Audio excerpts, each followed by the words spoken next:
के अवसर पर मैं भी उपस्थित रहूँ, इसीलिए मैं आज आपके बीच में हूँ। और मैं ज़रूर कहना चाहता हूँ कि उत्तराखंड राज्य के अंदर खास तौर से जो पर्वतीय क्षेत्र है, जहाँ पर चार धाम यात्रा संचालित होती है, वहाँ पर हमारे टैक्सी और मैक्सी के जो संचालक हैं, उनकी बहुत दयनीय स्थिति। उनका सारा कारोबार चार धाम यात्रा पर चलता था, लेकिन आज उनकी स्थिति बहुत ही गंभीर और दयनीय है। और इसके साथ साथ हम एक बात कहते हैं कि उत्तराखंड राज्य से जो पलायन हो रहा है तो हम कैसे हो, तो पलायन के परिप्रेक्ष्य में मैं कहना चाहता हूं कि हमारे नौजवान साथी जो रिवर राफ्टिंग के माध्यम से अपना रोजगार चलाते थे, उनके सामने भी ये गंभीर समस्या खड़ी हो गई है। बहुत सारे नौजवान साथी फुटवेयर्स के रूप में जो है उत्तराखंड राज्य के अंदर जो है काम कर रहे थे, उनकी स्थिति भी बहुत गंभीर है। अभी जब कोरोना की महामारी हुई तो बहुत सारे लोग जो है पलायन करके पहाड़ों की ओर गए, लेकिन आज आवश्यकता इस बात की है, जो लोग इस महामारी से पूर्व पर्वतीय क्षेत्र में अपना रोजगार चला करके अपने और अपने परिवार का जीवन यापन करते थे, उनके सामने बहुत गंभीर स्थिति खड़ी हो गई।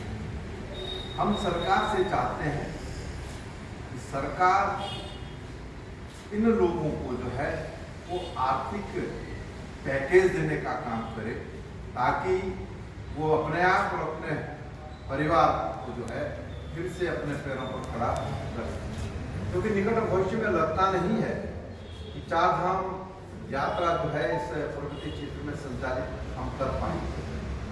इसके लिए आर्थिक पैकेज सरकार देने का काम करे।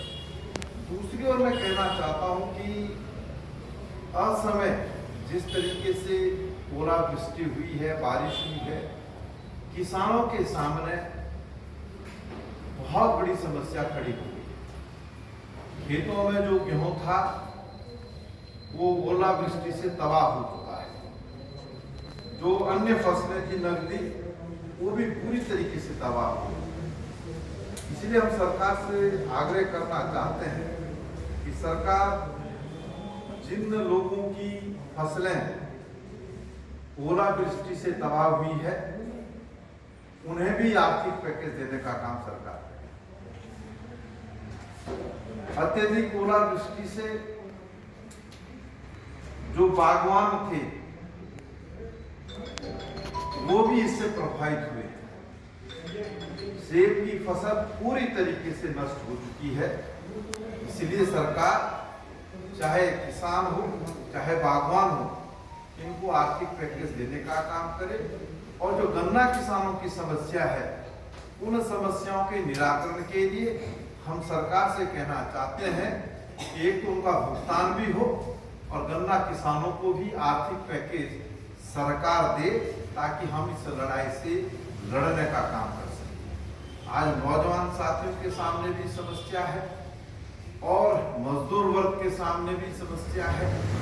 तमाम चीजों पर जो है सरकार को गहन मंथन करना चाहिए कि हर वर्ग कैसे इस लड़ाई में अपने आप को अपने पैरों पर खड़ा कर सके, उसके तहत सरकार को कार्य करना चाहिए। इसलिए हम सरकार से कहना चाहते हैं कि इन तमाम चीजों को दृष्टिगत रखते हुए सरकार आर्थिक पैकेज की घोषणा करने का काम।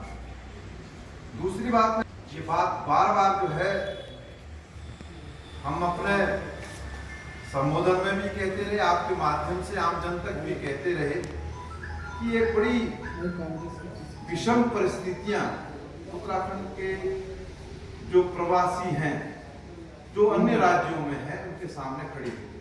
कई लोगों के फोन मेरे को आए जिसमें उन्होंने एक बात कही कि हमारी स्थिति बहुत दयनीय हो गई। हम जहाँ पर नौकरी करते थे वहाँ से हमको वेतन नहीं मिल पा रहा है, हम मकान के किराए देने में असमर्थ है।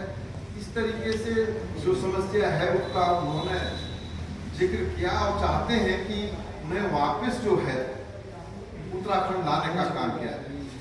वर्तमान सरकार से हम आग्रह करना चाहते हैं, मुख्यमंत्री जी से कहना चाहते हैं, मुख्यमंत्री जी आप पहल कीजिए, जो उत्तराखंड के लोग बाहर फंसे हुए हैं उनको लाने का काम। जब हम ये बात कहते तो स्वाभाविक बात है, कई बार भारतीय जनता पार्टी के लोग, सत्ता में बैठे हुए लोग इस बात को कहते हैं कि कोरोना की इस लड़ाई में कांग्रेस राजनीति करने का काम है। लेकिन मैं कहना चाहता हूं कि अगर सरकार गलत कृत्य करेगी तो उस ओर ध्यान दिलाना हमारा दायित्व है, कर्तव्य है, क्योंकि सरकार ने एक ऐसी परंपरा डालने का काम किया है जिसकी वजह से उत्तराखंड के बाहर रहने वाले लोगों में जो है रोष है। उत्तराखंड से बाहर रहने वाले लोग भी और हम भी कह रहे हैं कि जब सरकार 2 और 3 अप्रैल को गुजरात के लोगों को सकुशल जो है, जो 1800 लोग सकुशल वापस गुजरात भेजती है और वहां से जो लोग आते हैं उनको हरियाणा और राजस्थान की सीमा पर उतार दिया जाता है, तो बताए ना सरकार ये कृत्य सरकार ने क्यों किया? इसका कोई बात नहीं कहते हैं कि साहब कांग्रेस राजनीति कर रही। और मैं सरकार से भी कहना चाहता हूं, भाजपा के अपने मित्रों से भी कहना चाहता हूं, सरकार गलत कृत्य करेगी तो कांग्रेस एक नहीं 100 बार राजनीति करने का काम करेगी। अन्यथा सरकार सुस्पष्ट करे, भारतीय जनता पार्टी के लोग इस बात को कहें कि क्यों उन्होंने गुजरात के 1800 लोगों को वहां भेज दिया, बाकी राज्यों के लोगों की सुध जो है सरकार क्यों नहीं ले रही है, और जो राज्य के बाहर उत्तराखंड के लोग हैं उनको वापस क्यों नहीं ला रही है, इसका जवाब सरकार को देना होगा। और ये प्रश्न हम तब तक उठाते रहेंगे जब तक सरकार उत्तराखंड के लोगों को सकुशल उत्तराखंड नहीं लाएगी। हम इस प्रश्न को उठाते रहेंगे। ये परिस्थितियां हैं आज, और बाकी हम कहना चाहते हैं सरकार, हम तो पूरी तरीके से सरकार के साथ खड़े। बताइए कहां पर कांग्रेस सरकार के साथ खड़ी नहीं? लेकिन अगर सरकार ये चाहे कि वो गलत कृत्य करे उसमें भी हम हामी भरे तो ये नहीं हो सकता। हम जिम्मेदार विपक्ष हैं, जो हमारा दायित्व है उस दायित्व का निर्वहन हम कर रहे हैं। और निश्चित रूप से हम कहना चाहते हैं कि हम सरकार से ये बारंबार कहेंगे कि उत्तराखंड के प्रवासी लोगों को वापस लाने का काम सरकार करेगी। हम कह रहे हैं आज तो सरकार है कुंभकर्ण की नींद में सोई हुई है, उनके कान पर जू नहीं रेंग रही है, वो कुछ कह ही नहीं रही है कैसा उत्तराखंड के प्रवासी को वापस लाए। ये हालत है, ये स्थिति है। हमें किसी चीज का कोई फोबिया नहीं है। हम जो बात कह रहे हैं पूरी जिम्मेदारी के साथ, जिम्मेदार विपक्ष के रूप में हम कह रहे हैं, और ये बात हम बारंबार कहते रहेंगे। इसलिए मैं सरकार से आग्रह करना चाहता हूं कि तत्काल प्रभाव से उत्तराखंड के बाहर, उत्तराखंड के जो लोग फंसे हुए हैं उनको लाने की व्यवस्था करे। सरकार कुंभकर्ण की नींद से उठे, जागे और अपने हाथ पांव मारे, अन्य प्रदेशों की सरकारों से जो है सबक सीखने का काम करे। मैं आपका आभार व्यक्त करता हूँ, धन्यवाद देता हूँ। विजय रतौरी जी ने एक ऐप लॉन्च किया है, उसके बारे में अपनी बात करेंगे। मैं विजय रतौरी जी से चाहूँगा अपनी बात।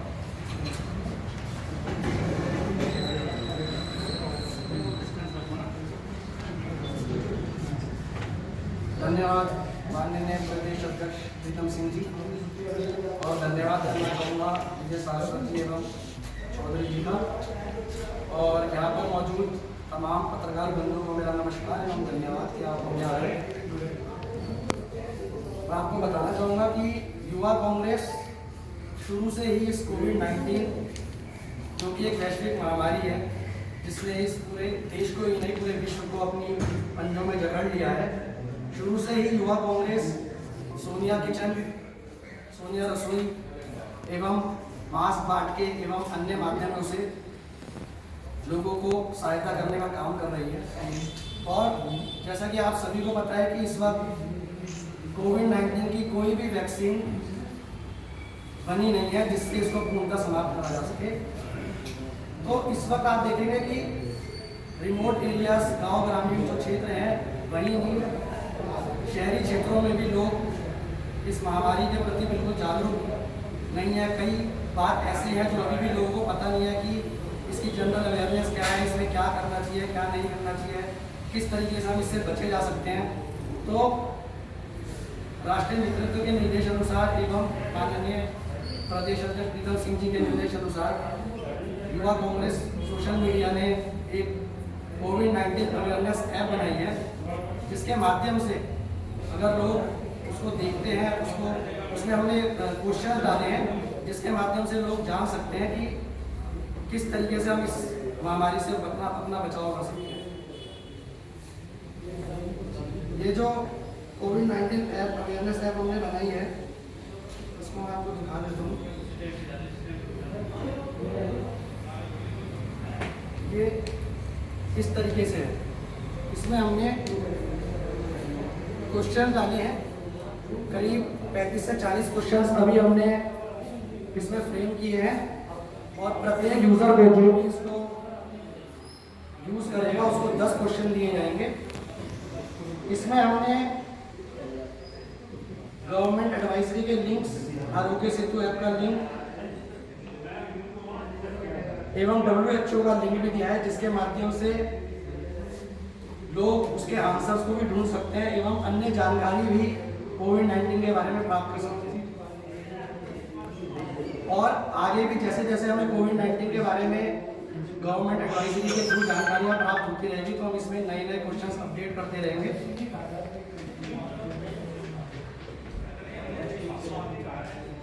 और मैं आपको बताना चाहूँगा कि जो हमारे राष्ट्रीय नेतृत्व हैं, राष्ट्रीय अध्यक्ष श्री निवासन जी, राष्ट्रीय प्रभारी अल्लाह वेलू जी, राष्ट्रीय इंचार्ज वालिया जी, उन्होंने भी इस ऐप को देखा है और उन्होंने इसकी काफ़ी प्रशंसा करी है। और आज उत्तराखंड में इसे लॉन्च करने के बाद अब इसे अन्य राज्यों में भी राष्ट्रीय नेतृत्व के निर्देश अनुसार लॉन्च किया जाएगा। धन्यवाद। आप क्या पूछना चाहते हैं इसके बारे में? तो आप आज फिर करें उसी में दीदी कोविड-19 अवेयरनेस है। क्या करना है, लाएंगे तो मेरा पीछे